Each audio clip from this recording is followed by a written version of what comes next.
लेकिन एनवायरमेंट में हो रहे चेंजेस की वजह से गुजरात के किसान अब महंगी और पारंपरिक खेती छोड़कर नए एक्सपेरिमेंट्स कर रहे हैं। कुछ ऐसा ही सूरत के रहने वाले नीरव पटेल ने किया है, जिन्होंने फसलों की खेती छोड़ मोतियों की खेती शुरू की है, जिससे आज वो अच्छी खासी कमाई भी कर रहे हैं।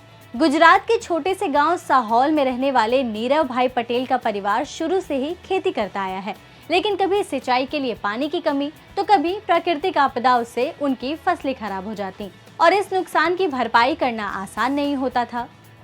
ग्रेजुएशन की पढ़ाई के दौरान ही उन्होंने मोतियों की खेती के बारे में सुना और इसी से उन्हें मोती की खेती करने की प्रेरणा मिली।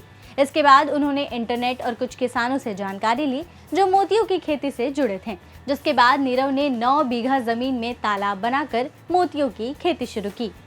नीरव ने 2 लाख रुपए का इन्वेस्टमेंट कर अपनी मोती की खेती शुरू की थी, जिसकी बदौलत आज नीरव सालाना 5 लाख रुपए तक कमा रहे हैं।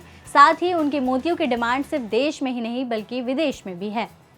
पिछले 3 साल से नीरव मोती की खेती कर रहे हैं। मोती की खेती करना इतना आसान नहीं है जितना आप समझते हैं।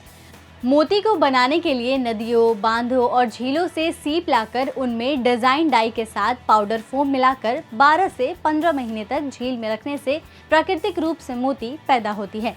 गुणवत्ता के आधार पर एक मोती बाजार में 250 रुपए से 15,000 रुपए तक में बिकता है। इन मोतियों की डिमांड अहमदाबाद, मुंबई, बेंगलुरु, हैदराबाद, सूरत और अन्य महानगरों के साथ अंतर्राष्ट्रीय बाजार में ज्यादा है। मोतियों की खेती में मेहनत के साथ इसे बनने का प्रोसेस थोड़ा लंबा है, लेकिन आज के दौर में मोती की खेती से अच्छी खासी कमाई की जा सकती है।